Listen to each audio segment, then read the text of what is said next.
చుట్టూ తిరిగేవాడిని. వెయిట్ చేశాను కాబట్టి అడవి రాముడు వచ్చింది. అదే కదా! అసలు ఆ సినిమా కలెక్షన్‌లు రాఘవేంద్రరావు గారు అప్పట్లోనే 4,00,00,000 ఇవాల్టి రోజున 5,000,00,00,000తో సుమారుగా అప్రాక్సిమేట్‌గా సమానం. అవును. జనాభా లెక్క ప్రకారంగానే రేట్లు బాబోయ్! అసలు ఆ రోజుల్లో 4,00,00,000 వసూలు చేసింది అడవి రాముడు. ఫస్ట్‌లో.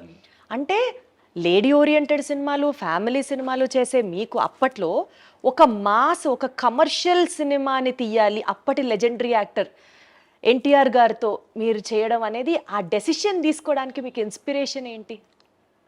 అసలు ఆయన ఒప్పుకున్నాడు నా డైరెక్షను అని తెలియంగానే ఇక ఆయన సినిమాలు మళ్ళీ ఒకసారి బెదవాడ వెళ్ళిపోయి ఒకసారి రిలీజ్ అయ్యాయి కదమ్మా, ఆయన సినిమాలను చూశాను. ఆయన కనపడితేనే పూలు వేయటం లేకపోతే హారతలు వేయటం చేస్తారు.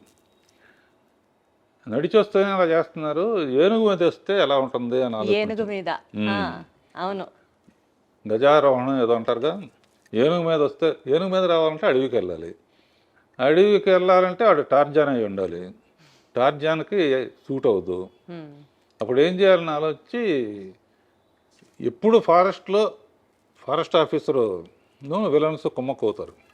ఈ సిన్సియర్ ఆఫీసర్గా ముందే ఆఫీసర్గా వెళ్తే డ్యూయట్లకి రొమాన్స్కి ఛాన్స్ ఉండదు. ఎన్ని ఆలోచించారు అసలు. అందునే ఫస్ట్ ఎన్ని స్టడీ చేయడానికని మామూలు మనిషిగా వచ్చి అక్కడున్న ట్రైబల్స్ని వాళ్ళ గొప్పతనం చెబుతూ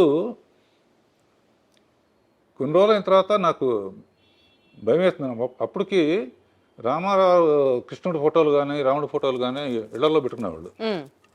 ఈ పిక్చర్ మనకు ఆడకపోతే ఇక మన కెరీర్ ఏమైపోతుందన్న టెన్షన్తో కృషి ఉంటే మనుషులు దృష్టిలో అవుతారనే పాట క్రియేట్ చేసి మీరేం తక్కువ వాళ్ళు కాదు అని చెప్పి గొప్ప అని చెప్పి ఏకలవ్యుడు, వాల్మీకి, రాముడిది నా కోరిక ఏంటంటే ఈ సినిమా ఆడితే సంతోషం, ఆడకపోతే మళ్ళీ ఆయన్ని చూసేది కాదు.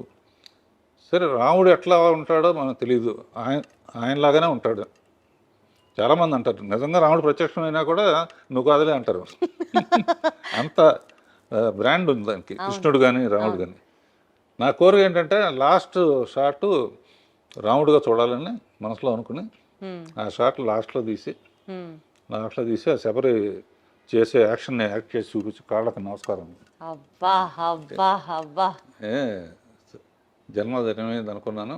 ఆయన కారు ఎత్తు ఫస్ట్ టైం అవుట్డోర్కి వచ్చారమ్మా ఆయన. అంతకుముందు అంతా గిండి ఊరి అటు వచ్చేవారు కాదు. It is green memory in my life brother అన్నారు. అట్లా నన్ను చాలా ప్రేమగా చూసుకున్నారు. తర్వాత ఆయనతో 12 సినిమాలు చేశాను. 12లో 9, 10 హిట్లే. అసలు హిట్ కాందేది సార్. తర్వాత చిరంజీవితో 14 తీశాను. 14 సినిమాలు చిరంజీవి గారితో. సో నా అదృష్టం ఏంటంటే 3 తరాలతో చేశానమ్మా. అవును సార్. రామారావు, బాలకృష్ణ, మళ్ళీ తారకరత్న, మళ్ళీ నాగేశ్వరరావు, నాగార్జున, సుమంత్, కృష్ణ, మహేష్ బాబు, సోమన్ బాబు కొడుకు రాలేదు కానీ తర్వాత శ్రీకాంత్ కొడుకుతో కూడా మళ్ళీ అసలు ఇంట్రడ్యూస్ చేసిందే మీరు. సూపర్. అసలు అలా ఈజ్ ఆల్ డెస్టినీ అమ్మా. నేను ప్లాన్ చేసింది కాదు. People are really blessed to work with you sir. నా అదృష్టం ఏంటంటే ఇంతవరకు ఏ హీరో కూడా నా డైరెక్షన్ అంటే ఆయన వద్దులేండి అనలా. ఎవరు సార్ అనేది ఆ మాట? ఎలా సార్ అంటారు ఆ మాట? నారాయణరావు నాది చాలా మంచి కాంబినేషన్ అమ్మా. నేను మాట్లాడను కాబట్టి నా తరఫున ఆయన మాట్లాడేవాడు స్టేజ్ మీద. ఆయన పిక్చర్ ఒకటి ఆడితే నేను పోటీగా ఇంకో పిక్చర్, నాకు పోటీగా ఆయన ఇంకో పిక్చర్, ఇట్లా చాలా ఫ్రెండ్లీ వాతావరణంలో జరిగింది.